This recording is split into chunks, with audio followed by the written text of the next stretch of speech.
Maka beliau menyebutkan ciri-ciri negara terjajah. Yang pertama, negeri tersebut menjadi penyedia bahan mentah bagi negara-negara industri, negara maju. Negara yang dijajah itu, dia adalah negara yang menyediakan bahan mentah bagi negara-negara industri. A'udzu billahi minasy syaithanir rajim. Alhamdulillah alladzi hadana li hadza wa ma kunna linahtadiya laula an hadana Allah.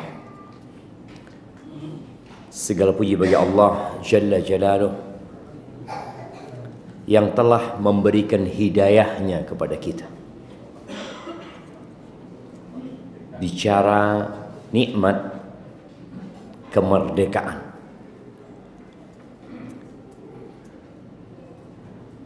lebih dari 200 negara mungkin.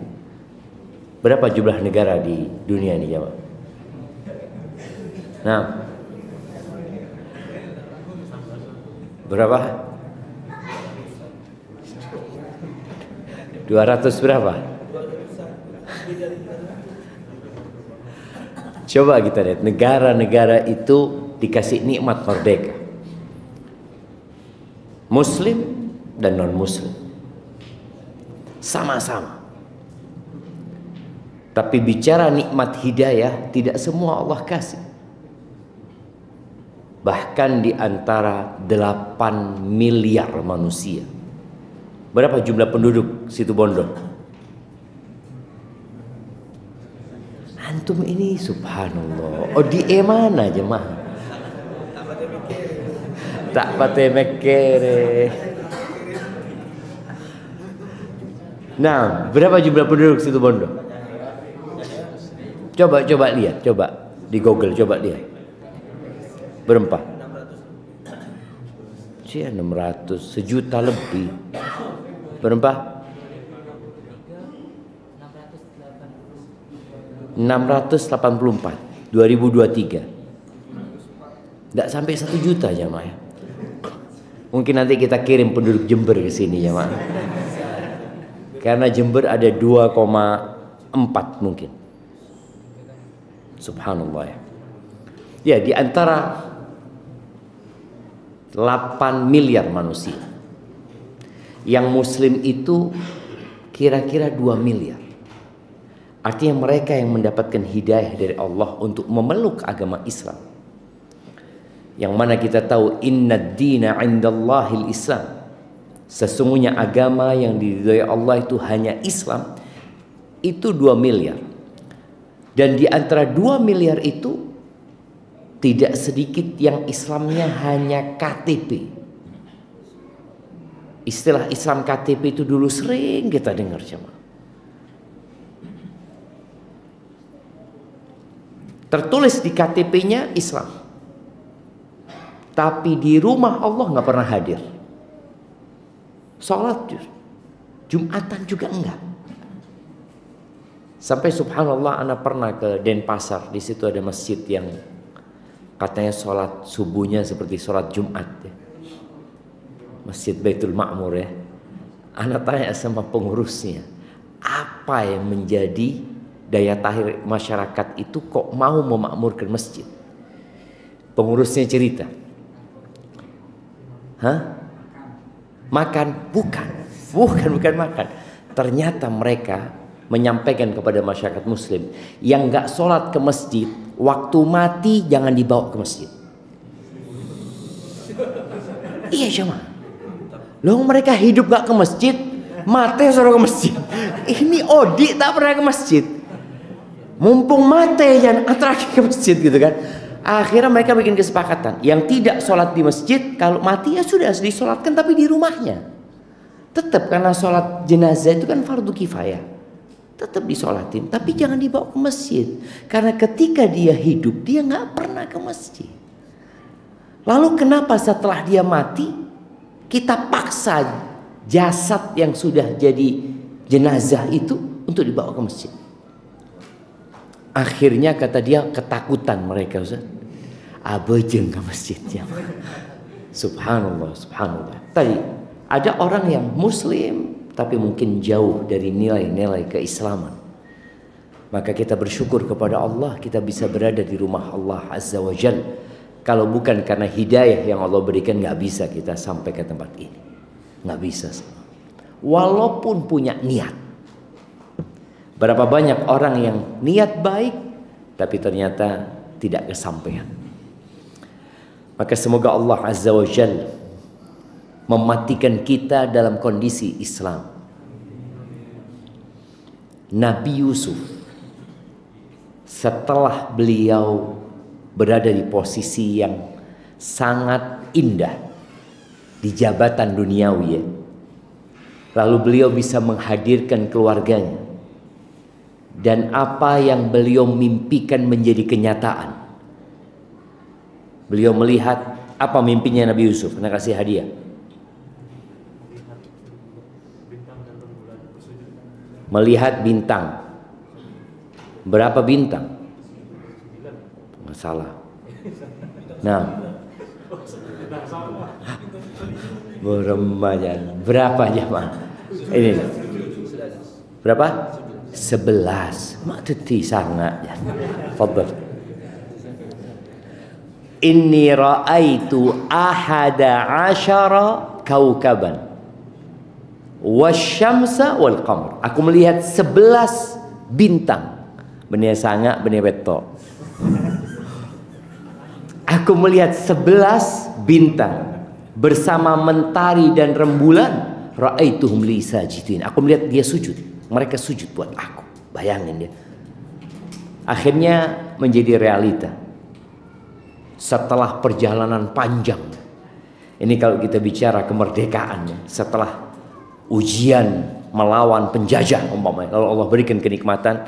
Nabi Yusuf ketika sudah Allah berikan nikmat itu, beliau berdoa mengatakan tawaffani musliman wa alhiqni bis-shalihin. Disebutkan oleh banyak penafsir, beliau minta mati. Ya Allah, matikan aku dalam kondisi Islam. Sudah selesai ya Allah. Mari sudah ya Allah. Dan gabungkan aku dengan orang-orang soleh. Itu doanya Nabi Yusuf. Maka kita juga berdoa memohon kepada Allah, tawaffana muslimin, matikan kami dalam kondisi Islam. Wa alhiqna bis-shalihin, dan gabungkan kami dengan orang-orang soleh. Kalau melihat ya keluarga kita meninggal dunia dalam kondisi Islam, kita itu senang coba. Apalagi matinya insya Allah husnul khotimah. Bagaimana dengan kita? Wallahu a'lam. Nggak ada jaminan kita akan mati seperti mereka mati dalam kondisi Islam. Maka semoga Allah memberikan rahmatnya kepada kita. Allahumma salli wa sallim ala abdika wa rasulika Sayyidina wa maulana Muhammadin wa ala alihi wa ashabihi ajma'in, amma ba'd. Proklamasi itu terjadi pada hari Jumat. Sekarang hari Jumat, tanggal 17 Agustus. Tapi waktu itu terjadi pada bulan Ramadan, Jumat Ramadan. Anda tahu tanggalnya tanggal berapa di bulan Ramadan?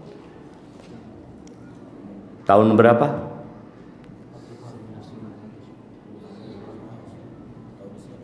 Tahun berapa jemaah? Ya 45 lah, beremam. Bingung jangan ngoreng ini. Astagfirullah. Mikir apa? Mikir tahun berapa? Subhanallah. Makanya tertulis di mana-mana itu 80 tahun. Jadi negara Indonesia itu umurnya baru 80 tahun. Kalau bahasa Indonesia umurnya berapa tahun? Anda kasih hadiah. Angkat tangan yang mau jawab. Jawab. Apa? Apanya diulangi? Oh, pertanyaannya diulangi. Tak ending jeret. Nah, mana yang jawab? 97. Ngitungnya dari mana? Ahsanta, Masya Allah. Jadi bahasa Indonesia itu belum umur 100 tahun. Sebelumnya nggak ada bahasa Indonesia. Yang ada setiap negeri dengan bahasanya. Orang Bondowoso sama orang Jember mungkin nggak bisa ngomong. Perlu penerjemah. Karena yang Bondowoso situ Bondo bahasa Madura, yang Jember bahasa Jawa. Nggak bisa mereka komunikasi. Di antara hikmah kenapa Islam itu turun di Mekah, karena subhanallah, Jazirah Arab sebesar itu satu bahasa. Para ulama menyebutkan kalau Islam itu turun di Indonesia, maka Nabi itu butuh penerjemah. Ketika ke Sunda harus bahasa Sunda. Ketika ke Betawi bahasa Betawi. Kemudian ke Madura nyebrang. Kalau nabinya dari Surabaya, antara ke Madura butuh penerjemah. Dan di Indonesia ini ada banyak bahasa, banyak sekali bahasa. Sampai akhirnya disatukan dengan bahasa Indonesia. Makanya bahasa Indonesia ini termasuk bahasa yang sangat miskin kosakata. Kosakatanya rata-rata kata-kata serapan. Makanya di bahasa Indonesia itu nggak ada huruf F dan V. Siapa yang bisa menemukan huruf F dalam bahasa Indonesia asli, bukan dari bahasa serapan? Ini kita berbicara tentang mengisi kemerdekaan. Anak kasih hadiah.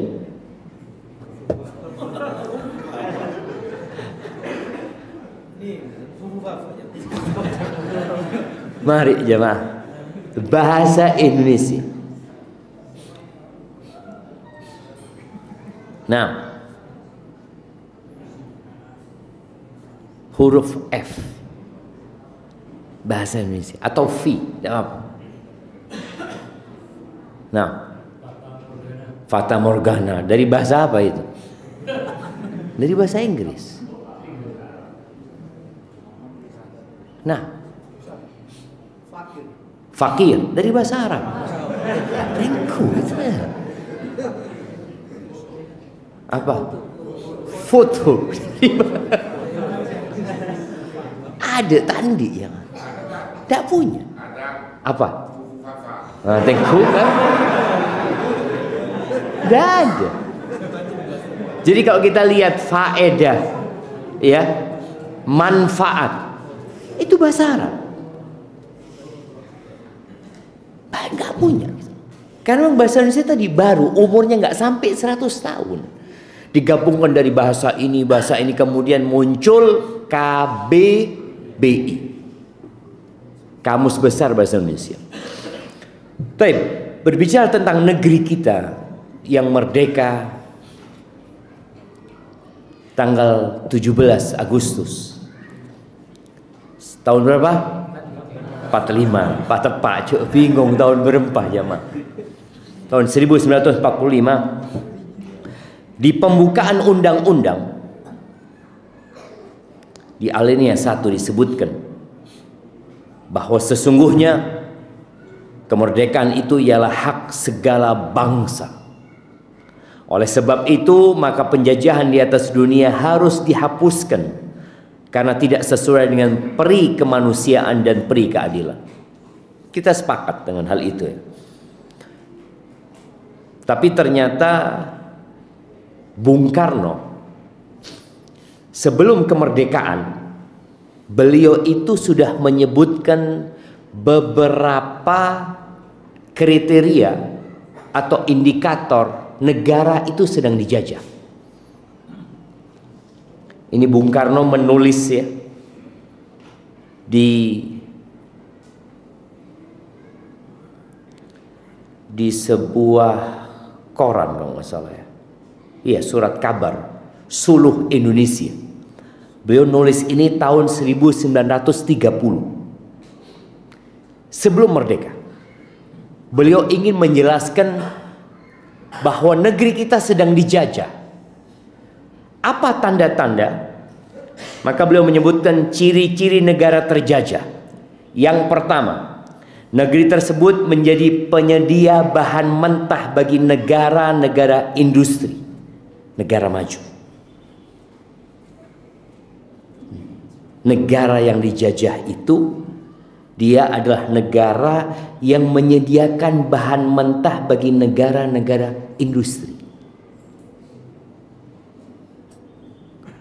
Kita seperti itu tidak. Dulu jelas di masa Belanda, kalau kita lihat sungai-sungai atau parit-parit yang ada di situ Bondo ini, siapa yang bikin?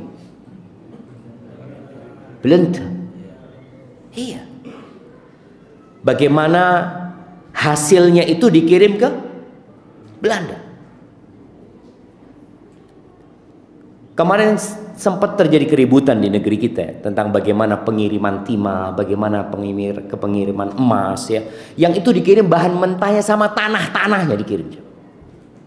Yang dikelola di tempat negara-negara maju tersebut. Akhirnya Indonesia minta bagaimana itu dikelola di Indonesia.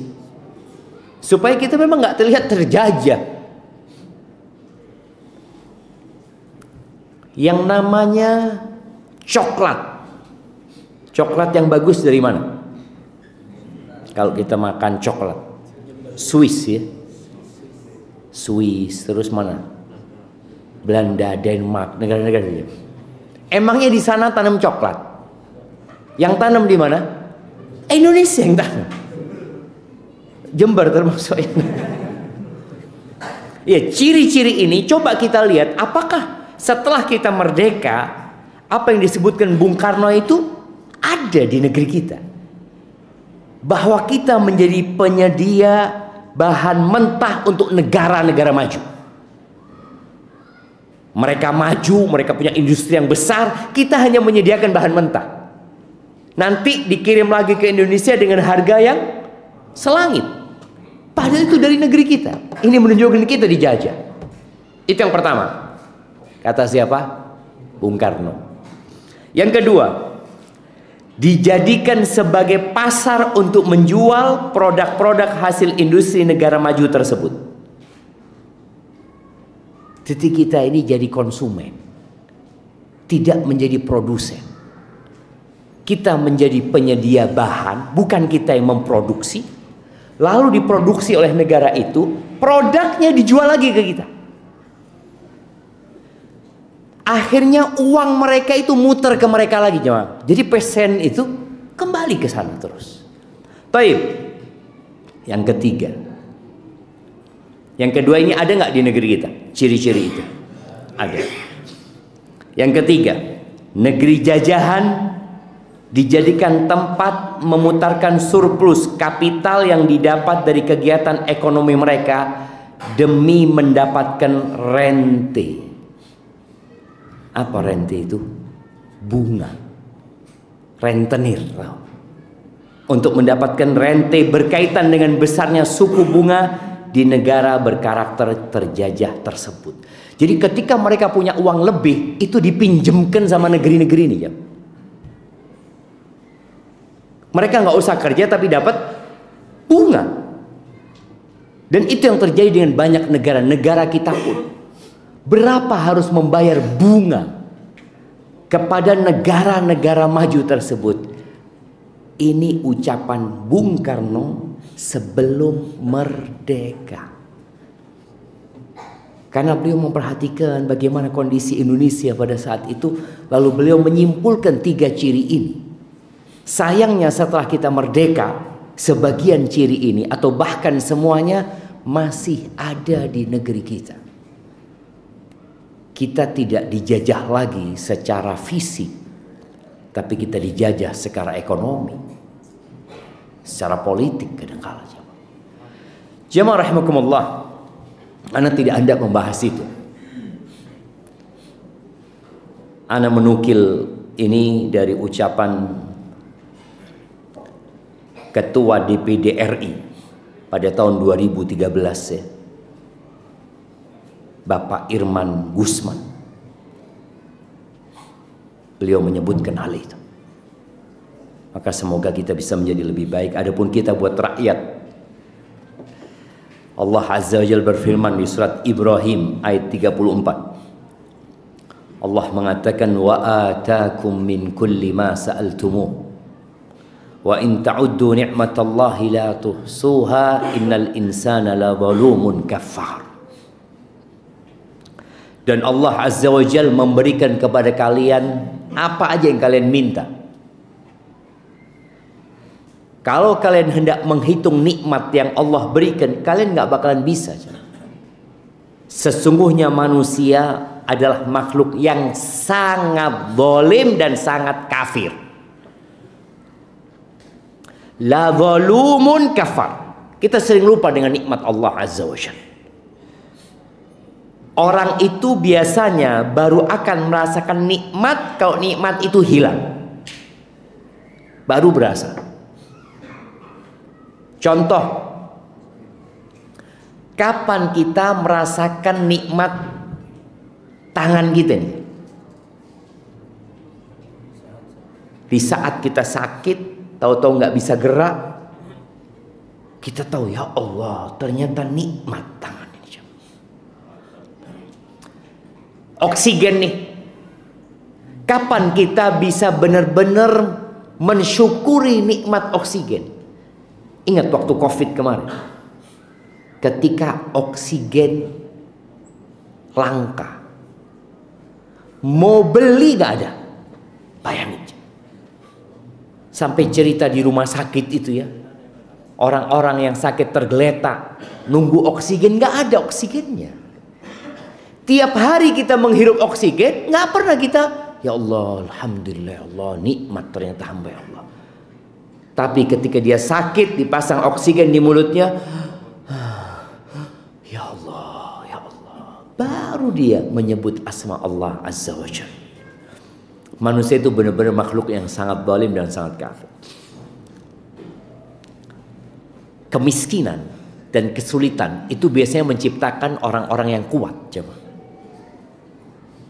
Generasi yang dijajah dulu, bagaimana melahirkan pahlawan-pahlawan untuk mengusir penjajah. Dan mereka mengusir penjajah. Mereka benar-benar mengalami fase dijajah dan fase merdeka. Jadi mereka bisa membedakan antara nikmat yang Allah berikan kepada mereka. Tatkala mereka sudah merdeka. Kita semua lahir sudah merdeka. Siapa yang lahir sebelum merdeka? Anda kasih hadiah. Pola beda jemaah. Iya. Umur 80 tahun. Siapa yang umur 80 tahun? Ada. Lihat.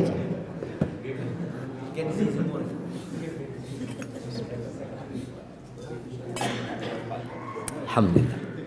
Kita lihat tadi. Kita nggak merasakan fase penjajahan.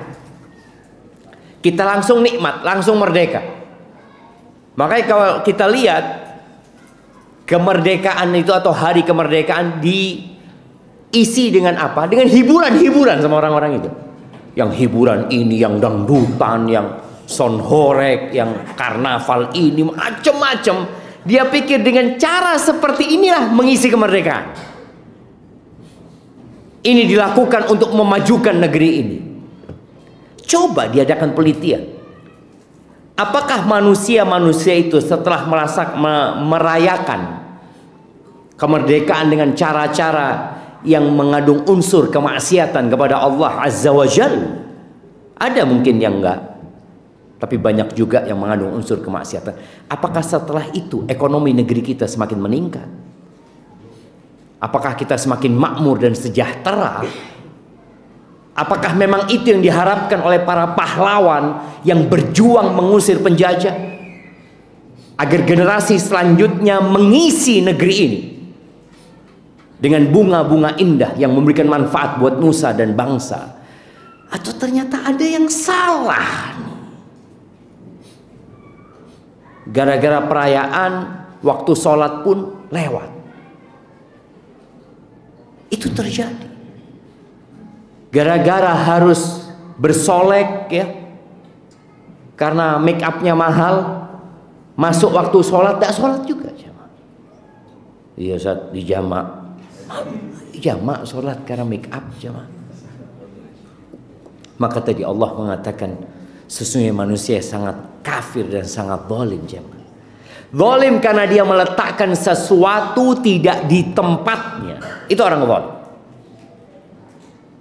Dia berbuat tapi nggak seharusnya dia lakukan itu.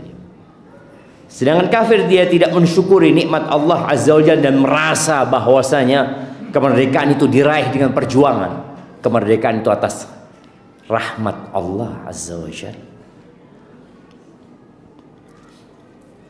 Ana ingin mengajak antum semua untuk merenungkan sebuah hadis agar kemerdekaan ini tidak Allah ambil lagi. Karena boleh jadi akan turun azab kepada manusia, bukan lewat manusia lain. Yang kita katakan dijajah sama Amerika, enggak, kita enggak dijajah sama Amerika. Belanda sudah enggak, Jepang juga tidak. Walaupun kalau kita lihat jalanan negeri kita yang paling banyak mobilnya siapa? Mobilnya Jepang, seperti itu. Mereka produksi di sana atau mereka produksi di sini, kemudian dijual di sini, dan mereka menikmatin hasil. Karena sejatinya penjajah itu ingin mengeruk keuntungan dari negeri yang dia jajah.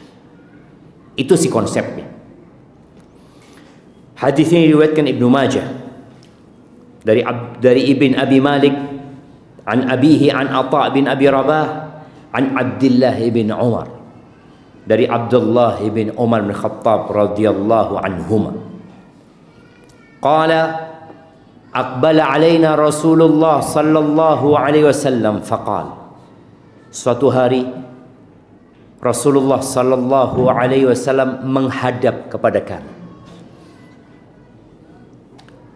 Lalu beliau berkata, "Ya ma'syaral muhajirin, khamsun idza tulitum bihinna wa a'udzu billahi an tudrikuhunna." Wahai kaum muhajirin, ada 5 perkara kalau kalian dikasih bala itu maka berat sekali dampak buruk dari bala tersebut. Dan aku berlindung kepada Allah, jangan sampai kalian hidup mendapati 5 perkara ini. Yang pertama, lam tadharil fahishatu fi qaumin qad hatta yu'linu biha illa fasha fihim at-ta'un wal auja allati lam takun madat fi aslafihim alladhina madaw. Yang pertama, tidaklah al-fahisha nampak tersebar merajalela di satu kaum, perzinaan, LGBT, apabila itu sudah menyebar di mana-mana sampai-sampai mereka mengumumkannya. Dulu orang zina itu sembunyi-sembunyi. Sekarang sebagian orang berzina di video dan kemudian disebarkan kemana-mana, ditonton oleh orang banyak. Dia umumkan zina, homoseksual dan lain-lainnya. Apa yang Allah akan beri, apa hukuman yang Allah akan berikan kepada mereka? Maka akan tersebar di tempat mereka at-ta'un, wabah penyakit. Dan penyakit-penyakit yang belum pernah ada di generasi yang sebelumnya. Kemarin kita tahu COVID-19 ketika menimpa dunia, karena memang urusan perzinahan ini dunia sudah terang-terangan mengumumkannya. Na'udzubillah min dzalik. Bahkan dianggap wajar. Dulu itu bahasa Maduranya apa?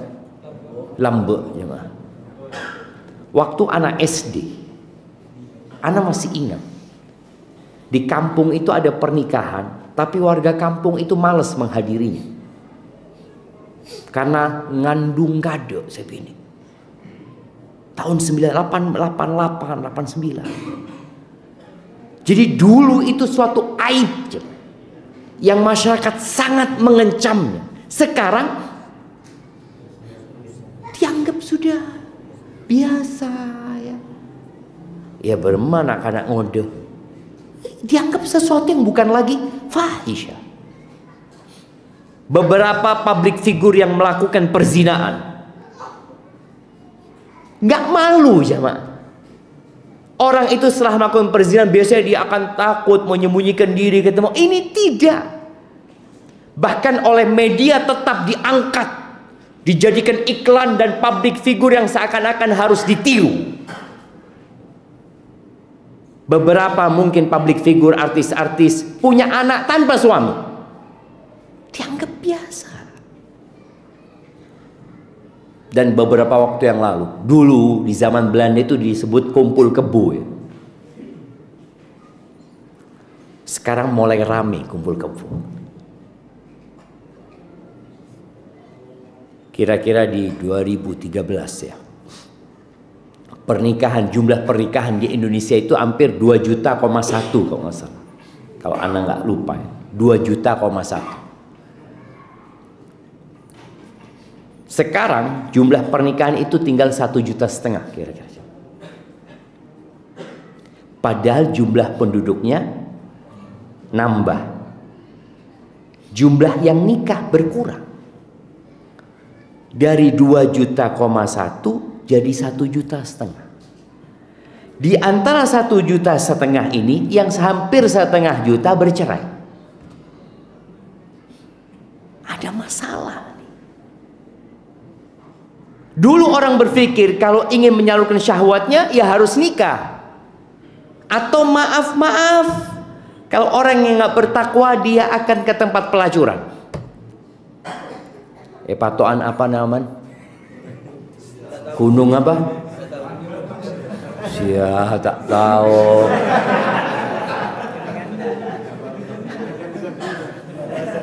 Apa? Gunung apa jemaah? Gunung Sampan. Tapi sudah nggak ada sekarang kan?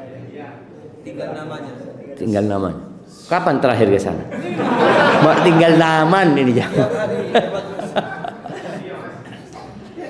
Iya jemaah. Sekarang nggak perlu lagi Gunung Sampan, nggak perlu lagi Gunung Berekai atau gunung apa jemaah ya. Gunung macam-macam. Karena sekarang sudah pakai handphone jemaah. Sudah pakai handphone. Itu yang orang-orang yang melacurkan diri. Tapi yang lebih dari itu ada orang yang kumpul satu kos-kosan, kumpul satu rumah, tapi tidak nikah. Bahkan dianggap hal itu percobaan untuk hidup dalam rumah tangga. Apa bahasanya?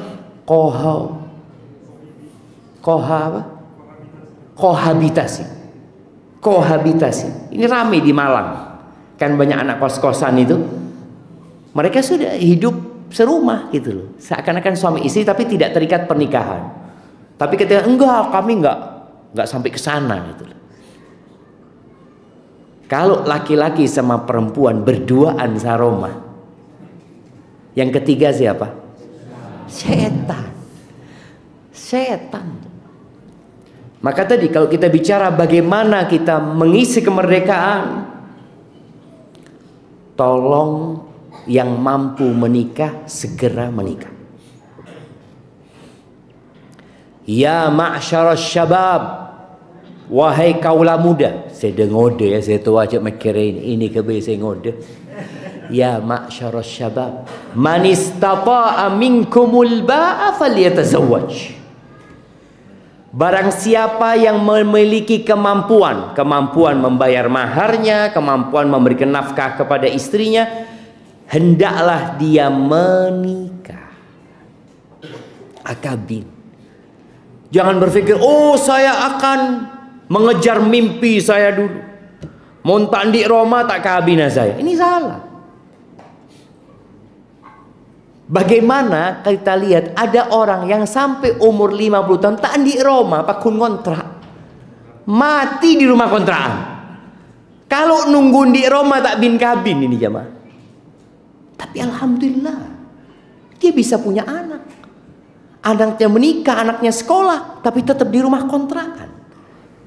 Karena ada yang berpandangan bahwasanya menikah itu harus mapan dulu. Tidak. Menikah itu harus punya kemampuan memberikan nafkah, bayar mahar, dan bicara nafkah sandang pangan papan. Berarti kan harus punya tempat tinggal. Naam. Tapi nggak harus milik sendiri. Tapi untuk ke sana perlu pendidikan yang matang untuk menikah. Karena terus terang, kenapa aturan pemerintah itu berubah-berubah? Dulu aturannya umur 17 tahun nikah. Terus sekarang jadi umur 19 tahun sekarang. 19 tahun. Apa mau jadi 21? Benar. Wallahu a'lam. Memang mungkin bisa jadi berubah. Akan berubah terus. Kenapa? Karena mereka melihat nih anak-anak tidak dewasa-dewasa. Dulu lulus SMP, lulus SD bisa kabin ya, Pak. Bisa alakoh. Betul. Sekarang lulus kuliah belum tentu siap menikah, tapi berzina sudah. Tahun 2013 Ana masih ingat pulang dari Medina, abah Ana itu ngomong, Indonesia ini maju selangkah sekarang. 2013. Ana tanya kenapa, Bang? Kejadian kalau nggak salah di Gresik atau di mana? Anak SMP jadi mucikari, bukan jadi pelacur. Dia jadi mucikari, acuel cakan jana saya cuy. Kepada lelaki hidung belang, itu anak SMP 2013 yang lalu. Sudah 12 tahun yang lalu. Jadi kalau bicara siap menikah, fisiknya siap menikah, maka kemudian terjadi perzinahan. 2-3 tahun yang lalu atau 1 tahun yang lalu mungkin ingat anak SD dan SMP yang sudah memperkosa. Anak SMP, anak 4 atau berapa sama SD, 3-nya anak SD kalau nggak salah, itu memperkosa. Mereka secara syahwatnya diberi tontonan-tontonan yang membuat syahwat itu mendidih di dalam dirinya. Tapi ketika mau nikah jangan dulu, kita siap situ. Loh, kalau belum siap dipersiapkan. Karena Allah sudah menyebutkan dalam Al-Quran, Zuyyina linnas hubbus syahawat. Ditanamkan di dalam diri manusia kecintaan kepada syahwat. Itu sudah ada. Minan nisa wal banin ya. Jadi tadi kalau bicara apa yang harus dilakukan, ya sudah persiapkan anak ini untuk menikah. Karena dia punya syahwat. Kalau tidak disalurkan ke yang halal, disalurkan ke yang haram. Mau tidak mau jemaah. Sedangkan tatkala ditunda, akhirnya dia salurkan ke yang haram. Nikah pun kadangkala aduh gak terlalu penting menikah. Nikah itu merepotkan. Apalagi punya anak. Ahsan tidak nikah. Kalau mau nyalurkan syahwat, itu sudah tinggal disalurkan. Banyak perempuan-perempuan yang na'udzubillah yang seperti itu. Maka agar negeri kita tidak lagi dikasih azab sama Allah dengan wabah-wabah penyakit yang mematikan yang tidak ada di umat-umat sebelumnya, hendaklah kita menghindari perzinahan. Wala taqrabuz zina. Allah mengatakan jangan mendekati zina. Dulu orang itu kalau mau nonton film itu harus ke bioskop. Setelah itu video di rumahnya. Setelah itu VCD, DVD. Kemudian sekarang handphone sudah, nggak perlu kemana-mana. Itu yang pertama. Yang kedua, walam yanqusul mikyala wal mizan illa ukhidhu bis-sinin wa shiddatil ma'unah wa jawri sultan alaihi. tidaklah penduduk negeri itu mengurangi timbangan dan takaran. Nih bisnismen yang melakukan penipuan dengan mengurangi timbangan atau takaran, Allah akan berikan hukuman apa? As-sinin, kekeringan, paceklik yang panjang, wasyiddatil ma'unah, harga menjadi tinggi, biaya hidup semakin mahal. Yang ketiga, wajauris sultan alaih, dikasih pemimpin yang zalim buat mereka. Jadi ternyata pemimpin yang zalim itu hukuman dari Allah. Ternyata mahalnya barang-barang kebutuhan itu hukuman dari Allah. Kita kan mengatakan, oh ini pemimpin yang zalim ini. Loh kok bisa dikasih pemimpin yang zalim? Ternyata rakyatnya yang zalim duluan. Kalau sudah bicara mengurangi timbangan, mengurangi takaran, melakukan penipuan dengan bisnis dan jual beli mereka, dia ini sudah melakukan kezaliman kepada saudaranya, melakukan kezaliman kepada temannya, kepada warga sesama. Dia melakukan kezaliman, lalu dia mengatakan pemimpin zalim. Loh kau dulu yang zalim. Itu hukuman dari Allah Azza wa Jalla. Ini sabda Nabi alaihi salatu wassalam. Tidaklah mereka berbisnis dengan cara yang haram tadi, mengurangi timbangan dan takaran. Hukumannya apa? Paceklik yang panjang. Yang kedua, harga yang tinggi, biaya hidup yang mahal. Yang kedua. Yang ketiga, pemimpin yang zalim. Makanya terkadang kita ini menyelesaikan masalah tapi lupa dengan akar masalahnya. Apa akar masalahnya? Pada waktu reformasi, di mana masyarakat berpikir bahwa masalahnya ini adalah Soeharto. Kalau Soeharto turun, selesai masalah. Oke, Pak Harto turun, selesai. Sampai beberapa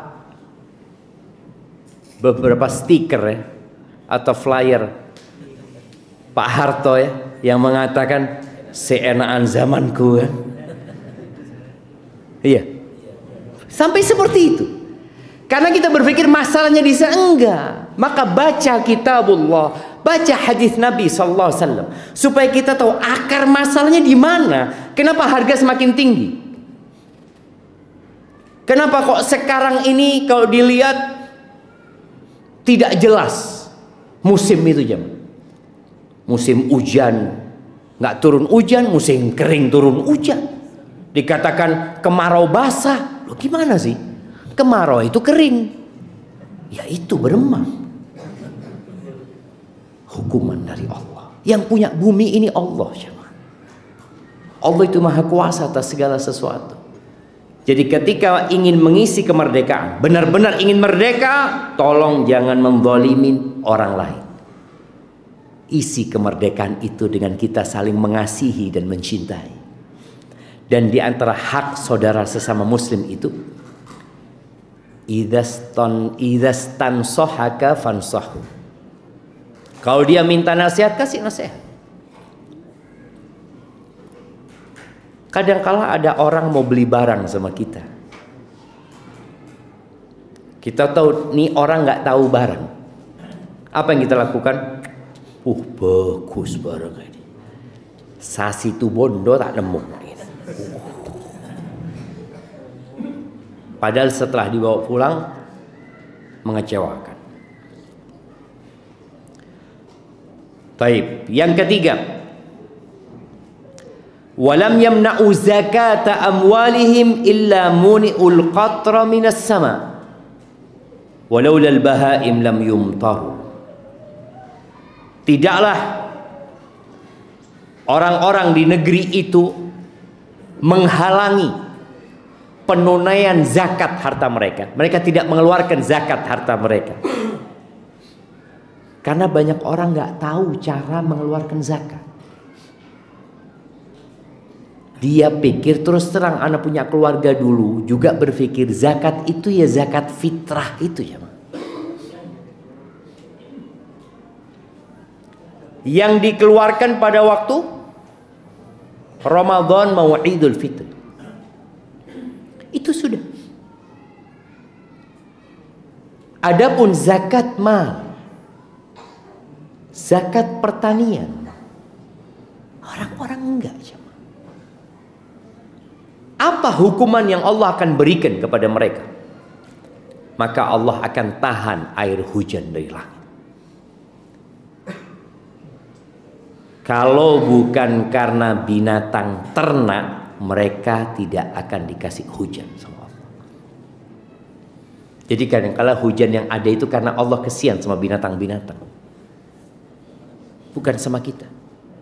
Maka tolong isi kemerdekaan dengan menunaikan zakat. Belajar mana yang harus dikeluarkan zakatnya dan mana yang tidak harus dikeluarkan zakatnya. Kepada siapa dikeluarkan zakat itu dipelajari, kemudian diamalkan.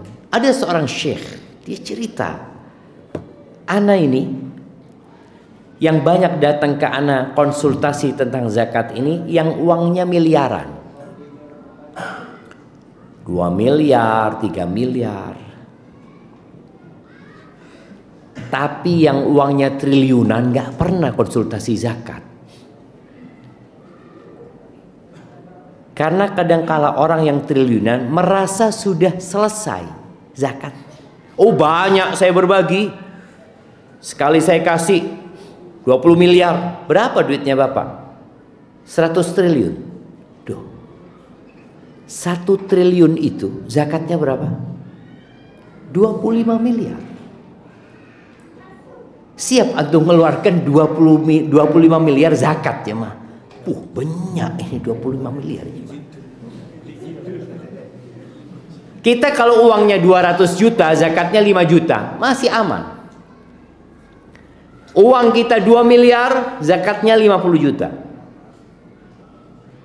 Uang kita 1 triliun, zakatnya 25 miliar.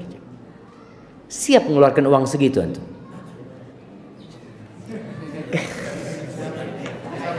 Kalau nggak siap jangan jadi orang kaya jam. Maka nasihat ana mengisi kemerdekaan ini tadi salah satunya dengan banyak bersedekah, belajar berbagi kepada orang lain. Orang kalau suka berbagi sama orang lain, insya Allah nggak nipu orang. Lah uangnya dikasihkan ke orang, kok dia mau melakukan kezaliman sama orang.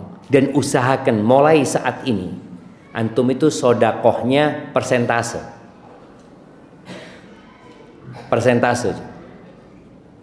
Umpamanya anak pokoknya mau sodakoh kalau punya rezeki 5% lah, bukan zakat ya. Kalau zakat kan haul ya, kemudian sampai nisab. Kalau uang anak cuma 10 juta Ustaz, ya nggak wajib zakat. Uang anak 100 juta wajib zakat. Jemaah,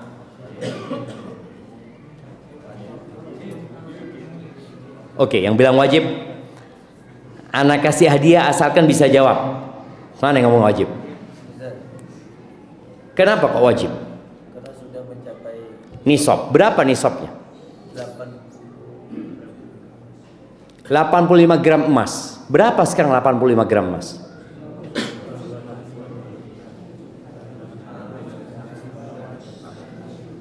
Berapa sekarang? 1 gram sekarang 1,7, 1,8. Kalau 100 juta 170 juta. Kalau 100 gram 170 juta.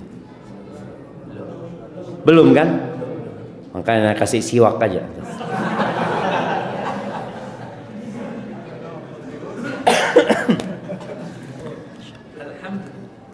Nah jemaah, tadi enggak wajib. Antum punya uang 100 juta enggak wajib zakat. Tapi usahakan sedekah. Sedekahnya persentase. Berapa? Anggap mau sedekah 2,5%, enggak apa-apa. Setiap gaji enggak ada zakatnya. Setiap ana gajian, gaji ana 5 juta, anggap ana mau mengeluarkan 2,5%. Berapa berarti? Berapa jemaah? 125. Ya. 125 atau 5%.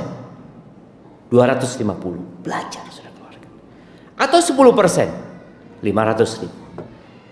Kalau antum sudah biasa mengeluarkan 10%, nanti antum punya uang 1 miliar, mengeluarkan 10% gampang apa enggak?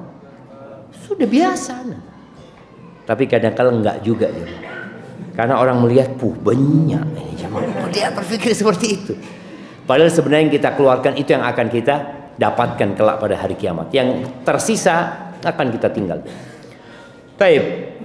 Yang keempat, walam yanqudu ahdallah wa ahda rasulih illa sallallahu alaihim aduwan min ghairihim fa akhadhu ba'da ma fi aydihim.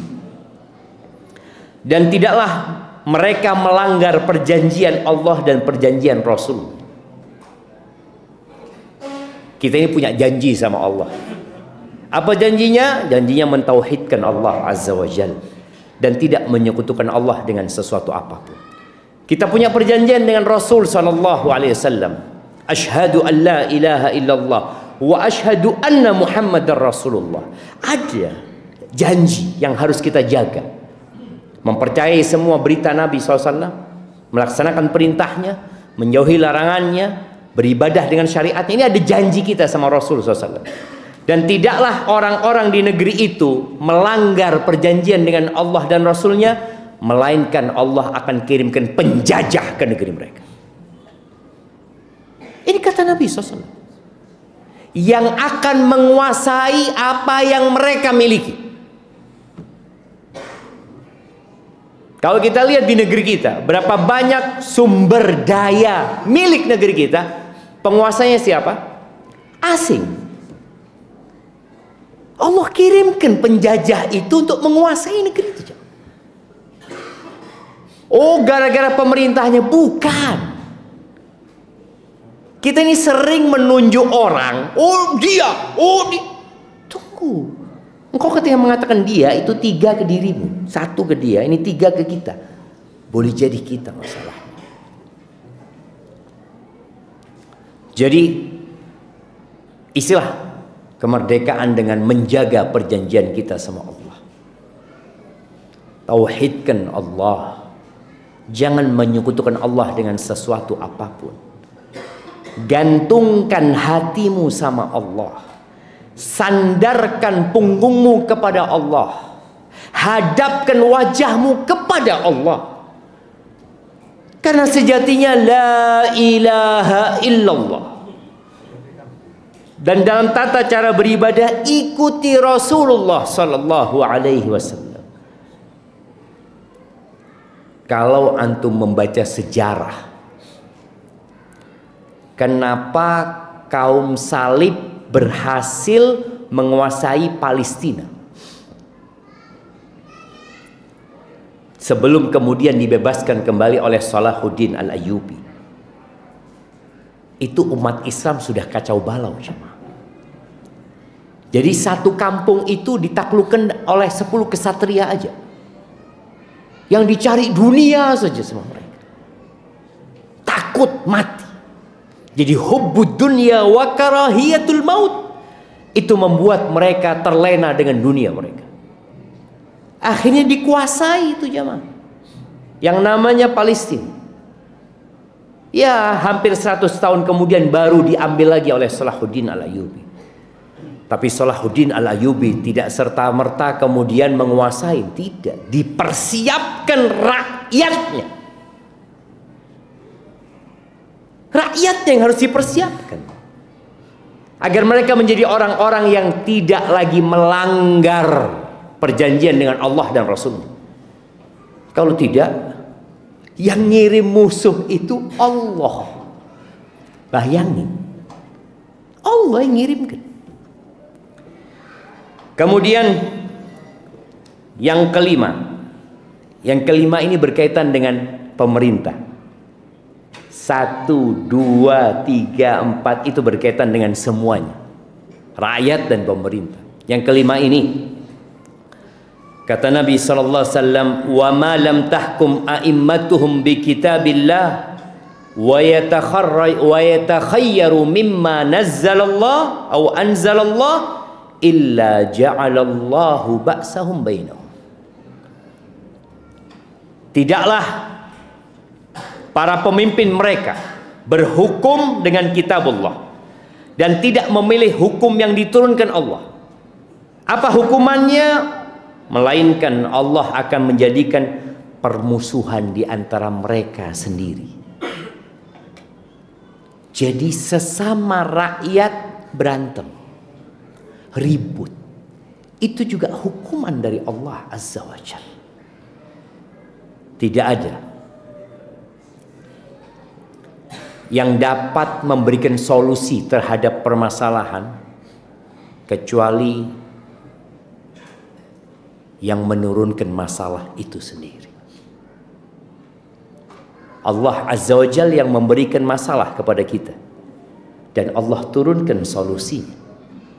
Allah utus Nabi Muhammad alaihi salatu wassalam dengan Al-Quranul Azim. Maka ahibati fillah, isilah kemerdekaan ini dengan hal-hal yang bermanfaat. Tinggalkan riba, karena riba itu termasuk kezaliman. Dan riba itu kata Allah di surat Al-Baqarah ayat 278-279. Kalau tadi di 5 perkara itu ada yang berkaitan dengan mengurangi timbangan saja, mengurangi timbangan saja, Allah sudah berikan hukuman kepada mereka. Bagaimana dengan yang menzalimin saudaranya dengan melakukan riba? Kata Allah, ya ayyuhalladzina amanu taqullaha wa dharu ma baqiya minar riba in kuntum mu'minin. Wahai orang-orang beriman, bertakwalah kepada Allah dan tinggalkan sisa-sisa riba.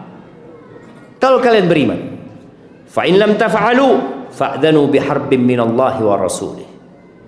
Kalau kalian tidak melakukan itu, maka diumumkan perang. Dengan siapa? Perang dengan Allah dan Rasulnya. Maka hati-hati. Kemudian yang lagi rame di negeri kita, judol dan pinjol. Judol dan pinjol. Dulu kalau mau main judi di mana jemaah? Di mana orang mau main judi? Ini sini Pak Atoan Lambe mana? Mana? GS Gunung Sampang situ. Wah, tengku. Ada yang judi sabung ayam. Biasanya di mana? Kuburan. Tek-ngetek mereka takut. Jadi dulu orang mau main judi itu malu karena kelihatan sama orang lain. Akhirnya perjudian itu tidak terlalu merajalela. Sekarang judi itu di HP. Nggak perlu dia keluar rumahnya. Nggak perlu ditanya-tanya sama istrinya. Dia di kamarnya bisa main judi. Dan didukung judi ini oleh kekuatan-kekuatan besar yang Polri katanya menutup, buka lagi, menutup, buka lagi, terus seperti itu. Dan sebagian rakyat Indonesia berpikir judi itu bisa membuat orang kaya. Di mana ada orang kaya karena judi? Ada Ustaz, bandarnya. Memang bandar itu ketika melakukan bisnis itu, dia memikirkan itu. Sedangkan antum ketika main judi, antum tahu, yang main 9 orang, yang menang 1. Jadi kesempatan menangnya berapa persen? 10%. 90%-nya kalah antum. Iya, pola saya 10%. Pola saya 10%. Bayangkan akal sehatnya tidak dipakai ya, orang itu ketika bisnis dia akan ngitung kira-kira potensi keuntungan Anda berapa persen. Dikatakan 10%. Oh enggak, tak enggak saya. Orang kalau bisnis akan mikir, tapi karena judi enggak. Berapa banyak orang-orang yang akhirnya gajinya habis dengan judi online, yang itu akan berdampak kepada pekerjaannya. Setelah judi online kalah, datang kancana judi online, nyaman pinjol. Bah, situ mon butuh fulus, beda. Betul jamaah, ini akhirnya jalan bersama. Banyak orang-orang terlilit pinjol gara-gara judi online. Na'udzubillah min dzalik. Maka tadi pinjolnya riba, mengumumkan perang sama Allah Azza wa Jal. Judulnya juga perbuatan dosa besar. Yang Allah Azza wa Jal berfirman di surat Al-Maidah ayat 90-91. Kata Allah, ya ayyuhalladzina amanu innamal khamru wal maisir wal ansab wal azlamu rijsun min amali syaitan fajtanibuhu la'allakum tuflihun. Wahai orang-orang yang beriman, sesungguhnya khamr,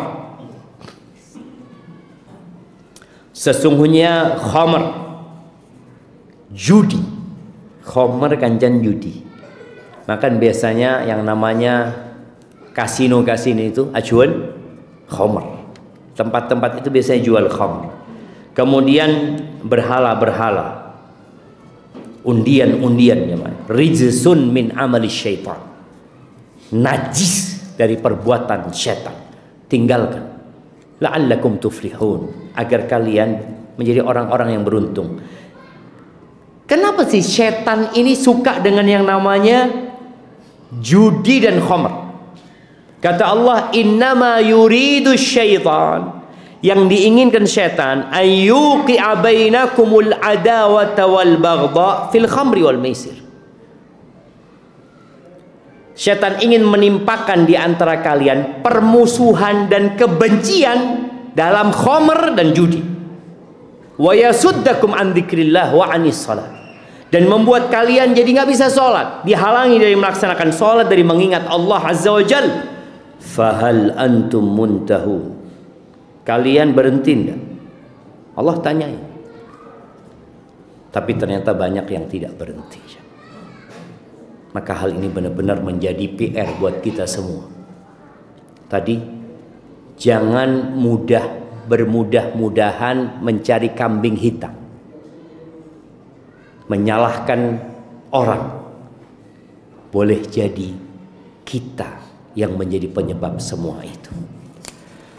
Baik, kita alhamdulillah kita berada di akhir Jumat ya. Waktu yang sangat mulia. Semoga doa-doa dikabulkan.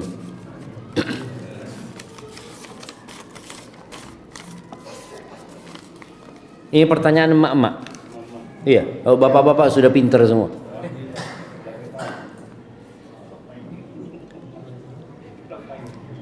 Bismillah. Izin bertanya Ustaz,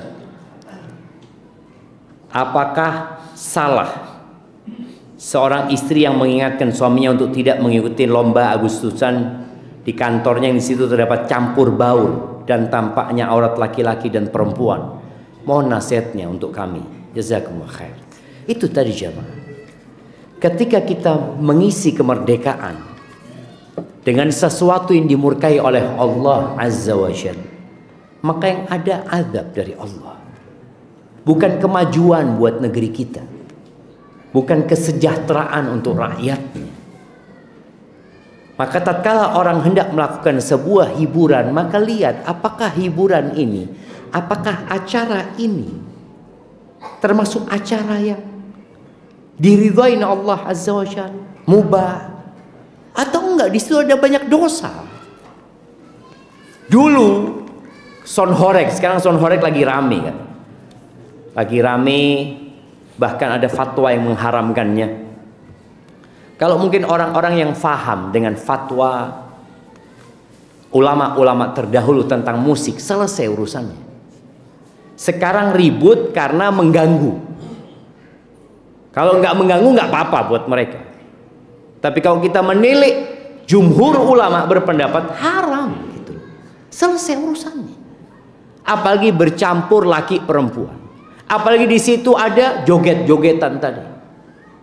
Ada berbagai macam kemaksiatan. Maka kalau istri mengingatkan, seharusnya dia ingatkan suaminya.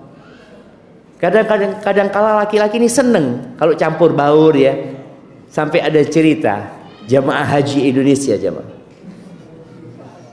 jamaah haji Indonesia ini naik pesawat, pertama kali naik pesawat, jamaah. Kan pramugarinya ya tinratin lah, jamaah. Kan memang dipilih yang seperti itu mereka. Ini jemaah haji Indonesia, tanangnya pak keluar dari korsina jemaah. Wah, mari, maknanya nyeting ya. Mari ketika lewat itu biar nyentuh itu jemaah. Ada keinginan laki-laki untuk itu. Maka tolong bertakwalah kepada Allah Azza wa Jalla.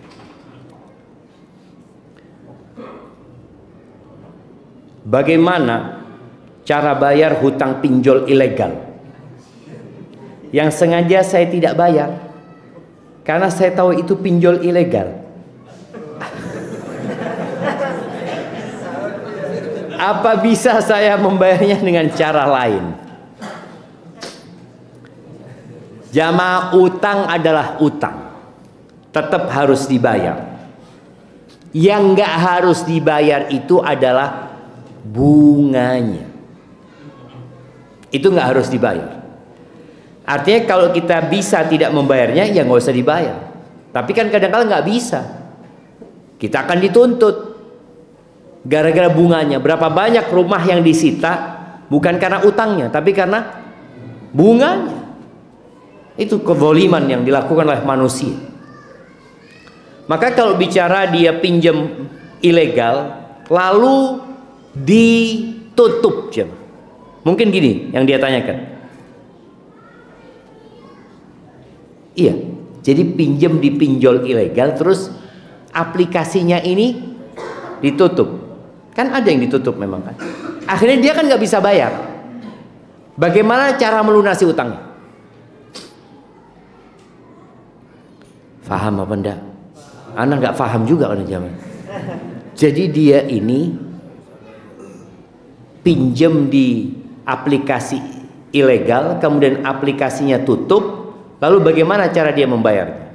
Kalau buka ya dia bayar, selesai gitu kan. Tapi kalau ternyata sudah tutup, apa yang harus kita lakukan? Kalau bisa dicari pemiliknya, dicari pemiliknya. Kita bayar pokoknya saja. Kalau ternyata udah nggak ditemukan, Ustaz, karena mereka memang ya menggunakan nama-nama samaran ya, maka nggak bisa. Ya sudah, sodakohkan atas nama pemilik uang itu, disodakohkan. Setelah disodakohkan, kalau suatu hari ternyata dia datang ke rumah antum, assalamualaikum, ajunan di otang saya, bejar boleh aja. Loh iya aja mah, iya. Jadi yang haram tetap haram tadi bunganya, kita yang bayar adalah pokoknya. Pokoknya yang dibayar.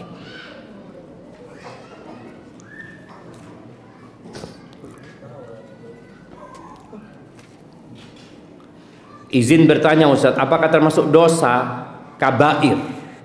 Merenges nih. Jika sound system dinyalakan, dibunyikan ketika waktu sholat berlangsung. Baca Quran lebih keras dari suara temannya, kemudian mengganggu dia, itu dosa. Baca Quran. Maka kalau orang-orang yang mau menyetel sound kadangkala, maka jangan sampai mengganggu. Ini sound yang halal, anggap soundnya itu halal. Suara yang dikeluarkan di situ adalah hal yang baik. Gitu. Tapi kalau ternyata mengganggu, maka tetap nggak boleh. Maka kecilkan atau gimana? Tadi yang baca Quran, ketika antum tahu di sebelah antum ada orang yang juga ngaji, ya jangan sampai mengganggu dia.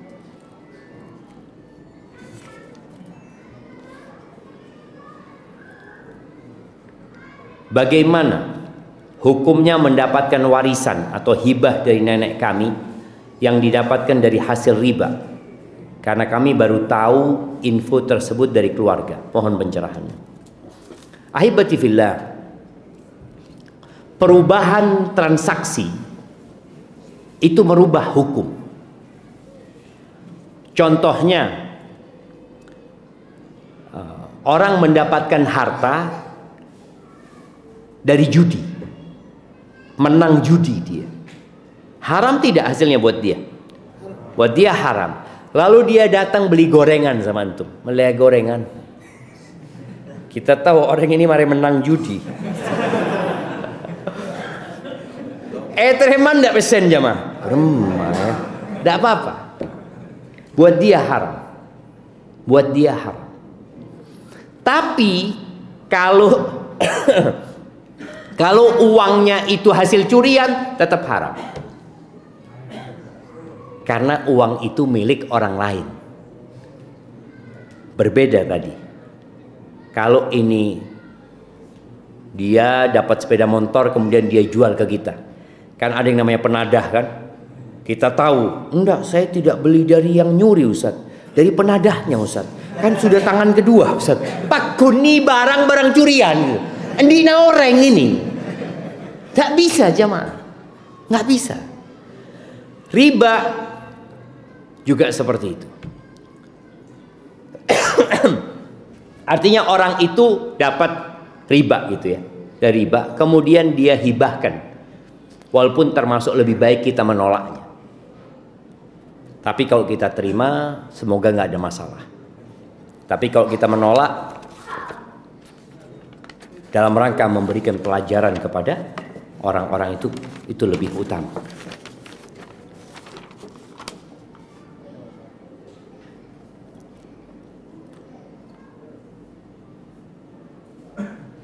Ustadz izin bertanya, bagaimana cara membentengi hati untuk tidak kalah dengan syahwat? Afwan, karena anak sekolah di umum, anak tidak dapat lepas dari ikhtilat. Jazakallah khair. Ya, tundukkan pandangan dan perbanyak zikrullah serta doa. Wallah jamaah, Allah itu tidak pernah ingkar janji. Allah mengatakan fadkuruni adzkurkum. Ingatlah kepada aku akan ingat kepadamu. Maka orang yang suka ingat sama Allah, di saat-saat dia membutuhkan pertolongan, Allah akan ingat. Nabi Yunus alaihissalam ketika berada di perutnya ikan paus, apa kata Allah? Falaula an kana minal musabbihin. Andai kata Nabi Yunus bukan termasuk orang-orang yang ahli bertasbih, mengingat Allah Azza wa Jalla dan menyucikannya, dia akan berada di perut ikan sampai hari dibangkitkannya manusia. Maka tadi, dalam kondisi yang sulit, tundukkan pandangan, perbanyak zikrullah. Kalau ternyata engkau habis melihat sesuatu ya, kadang-kala kita itu nggak sengaja lihat ya, tapi nggak sengaja diteruskan. Nah, antum langsung istighfar,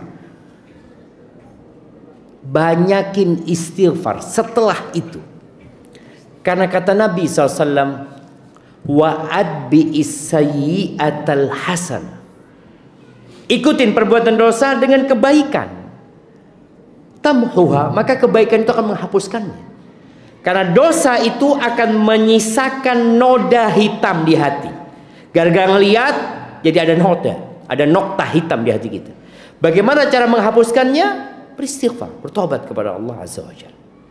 Pokoknya setiap kali habis melihat sesuatu, jangan dibiarkan jadi penyakit. Karena kalau kita nggak langsung istighfar, nanti kita akan kepikiran. Kayak umpamanya kita ngelihat ada perempuan lewat depan rumah, dan subhanallah, fitnah di luar rumah dan di dalam rumah lebih besar mana sekarang jemaah? Di dalam rumah. Dengan adanya handphone ini, fitnah di dalam rumah ketika antum sendirian di dalam kamar nggak ada yang ngelihat, lebih dahsyat daripada keluar. Itu yang terjadi. Maka tadi supaya kita setelah melihat umpamanya, lalu kita kepikiran, sudah duduk taruh istighfar sampai tenang. Baik. Dan kalau antum bisa puasa, perbanyak puasa sunnah, karena puasa itu juga dapat menundukkan syahwat kita.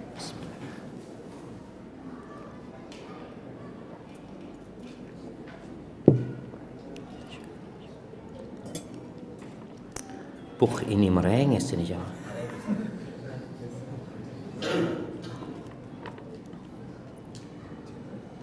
Oh, ini pertanyaannya memang sudah dicetak sama dia jamaah. Dan dikosongin nama ustadznya. Tinggal ustadz siapa beri nyama.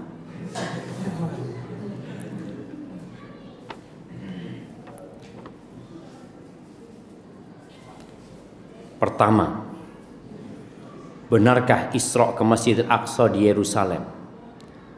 Faktanya ketika Nabi Isra, lokasi di Yerusalem bukanlah masjid atau sinagog Yahudi. Saat itu di sana hanyalah merupakan puing-puing bekas reruntuhan patung dewa Jupiter Yunani yang dihancurkan oleh Persia, yang kemudian ketika dikuasai Kristen Romawi dijadikan tempat pembuangan sampah dan kain kotoran haid. Nah, kadangkala orang itu membaca sejarah dari penulis yang mungkin kurang objektif, atau sumbernya nggak valid. Umat Islam menaklukkan Masjidil Aqsa itu tahun berapa? Yerusalem. Tahun 38. Enggak. 638. Masehi. Hijriyah pertanyaannya. Hijriyah. Jadi kita mau bicara tentang Nabi Muhammad SAW, kapan Isra Mi'raj, kapan ditaklukkannya Masjidil Aqsa. Hijriyah. Hari jamaah. Tahun berapa? 8. Itu Fathu Makkah. Tahun 16 ya. 15-16. Kasihkan hadiah kepada beliau. Insyaallah. Iya, tahun 15 atau 16 kira-kira. Umar menerima kunci Masjidil Aqsa. Dan Masjidil Aqsa pada saat itu dipegang oleh siapa? Oleh Romawi, Nasrani pada waktu mereka. Maka cuma memang yang dikatakan benar di sini, bahwa ketika itu dikuasain Kristen Romawi, dikuasai oleh orang-orang Nasara yang menguasai Masjidil Aqsa. Umat Islam menerima kunci itu dari pendeta-pendeta Nasara. Betul. Dan itu Masjidil Aqsa tetap dari zamannya Nabi siapa? Nabi Sulaiman. Itu tetap Masjidil Aqsa. Dan disebutkan yang membangun Masjidil Aqsa itu bahwasanya Nabi Yakub alaihissalam. Ada beberapa riwayat, tapi yang jelas itu tetap lokasi itu Masjidil Aqsa. Sebagaimana Masjidil Haram pada waktu itu ada 360 berhala, tapi tetap namanya Masjidil Haram. Maka Allah katakan subhanalladzi asra bi 'abdihi minal Masjidil Haram ilal Masjidil Aqsa. Ada berapa berhala di Masjidil Haram? 360 berhala.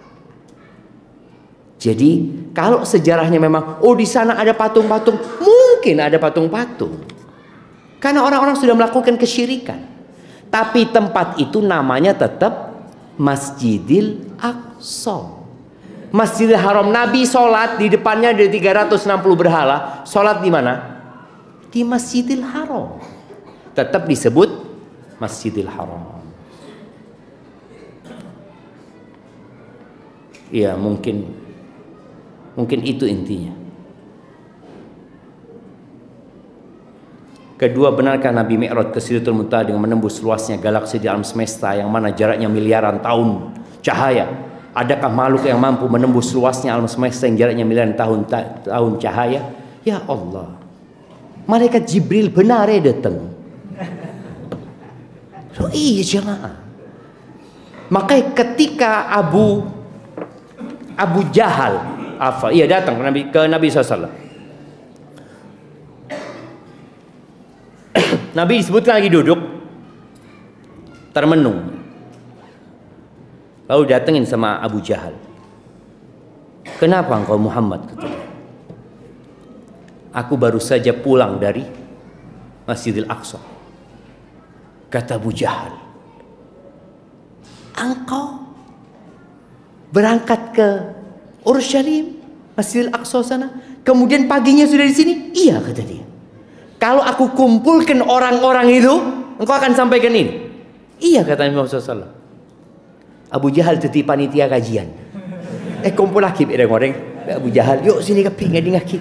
Dia ingin menyampaikan kepada orang bahwa Nabi Muhammad SAW berbohong, membuat. Abu Jahal merasa punya bahan nih untuk membuat orang-orang meninggalkan Islam. Akhirnya datang sama Abu Jahal, mari, fadhal. Ingat membuat mic, paling ngomong lagi ngakui mic pada waktu itu. Datang orang-orang, Nabi menyampaikan.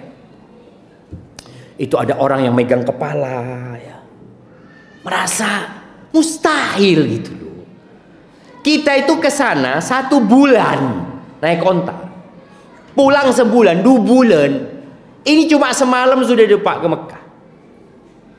Tapi ada orang yang tahu bahwa Nabi Muhammad SAW Al-Amin, nggak pernah bohong. Maka ada yang menanyakan, bagaimana Masjidil Aqsa? Maka dikasih tahu bentuknya kayak gini. Disebutkan bahwa Nabi SAW agak lupa dengan beberapa yang beliau lihat. Itu Masjidil Aqsa diangkat sama Allah Azza wa Jalla. Nabi melihat. Nabi ceritakan semua dengan lengkap. Kata mereka, adapun sifat Masjidil Aqsa benar. Disebutkan seperti itu. Cuma mereka masih bingung gimana kok bisa semalam sudah nyampe. Tadi ada orang yang percaya, ada orang yang nggak percaya. Akhirnya Abu Jahal entar ke Abu Bakar. Tidak tahu manggil dengan apa, ya Abu Bakar Siddiq, ya Abu Bakar ya. Situ tahu apa aja. Dia berita nih. Sahibuka, sahibmu. Usriya bihi. Dia semalaman baru datang dari Masjidil Aqsa dan pagi sudah ada di sini. Percaya situ. In qala dzalika faqad sadaq. Kalau benar dia ngomong itu benar, aku percaya. Kata Abu Jahal, meker Abu Jahal. Bakar, ngakui akal gitu loh. Beremas itu jangan. Percaya jangan dia. Kata Abu Bakar, aku percaya dengan yang lebih jauh dari itu. Aku percaya dengan berita langit yang datangnya pagi dan sore. Apalagi cuma ke Masjidil Aqsa tadi. Berita dari langit datang ke bawah. Aku percaya. Sejak saat itu disebut Abu Bakar As-Siddiq. Tadi anak kalau suruh baca ini kayaknya terlalu panjang, tapi intinya innallaha ala kulli syai'in qadir. Nggak perlu antum bicara tentang Isra Mi'raj. Oh sekarang kan mungkin naik pesawat kan. Lambat tak naik pesawat Nabi Muhammad SAW. Naik buruk. Anak mau kasih hadiah. Buruk itu kayak apa?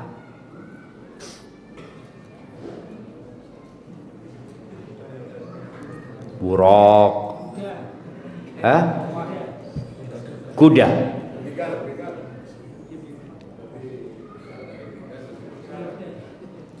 Lebih besar dari bighal tapi di bawahnya kuda. Betul, sahih. Warnanya apa? Warnanya apa? Putih jamaah. Kasihkan hadiah. Nah. Terus dia terbang. Meloncat, sahih. Jadi dia ini meletakkan kaki depannya di akhir mata dia memandang. Jadi kalau dia dari sini umpamanya melihat ujungnya ini, dia akan, jadi bukan terbang tapi melompat. Dan itu kendaraannya para nabi. Dan ketika Nabi alaihissalatu mau naik kuda, mau naik buruk itu sempat goyang-goyang ya. Kayak kuda yang nggak mau dinaikin kan. Itu Jibril marah sama buruk ini. Engkau tahu buruk, nggak ada yang pernah menunggangimu yang lebih baik dari yang akan menunggangimu. Langsung buruk itu diem dan berkeringat ketika dinaiki Nabi SAW. Itu buruk. Adapun mi'rajnya tidak disebutkan pakai apa. Yang jelas mi'rajnya itu wallahu alam ya. Banyak para ulama menjelaskan tengah-tengah bumi itu adalah Ka'bah. Jadi Ka'bah itu bersambung langsung dengan Baitul Ma'mur. Tapi ketika Nabi Isra, Nabi nggak langsung ke atas, tapi Nabi menuju seperti ini. Wallahu a'lam bishawab, ini disebutkan oleh para ulama. Tapi yang jelas mi'rajnya pakai apa? Beliau mi'raj berangkat dengan Jibril ke atas sana. Dan Jibril biasa naik turun dari langit. Kalau ngakui lift, paling ngakui lift setelah satu lift ya, apa cuma. Jadi wallahu a'lam, tapi yang jelas innallaha ala kulli syai'in qadir. Itulah jamaah yang bisa Anda sampaikan pada kesempatan kali ini. Masih ada waktu untuk berdoa ya, memohon kepada Allah Azza wa Jalla. Manfaatkan waktu yang ada untuk meminta kebaikan dunia dan akhirat. Apabila yang Anda sampaikan benar itu dari Allah Azza wa Jalla, kalau ada yang salah itu dari diri Anda pribadi, Allah dan Rasul yang terbebaskan dari kesalahan itu. Jazakumullah khairan. Subhanakallahumma wa bihamdika asyhadu an la ilaha illa anta astaghfiruka wa atubu ilaik. Wassalamualaikum warahmatullahi wabarakatuh. Bismillahirrahmanirrahim.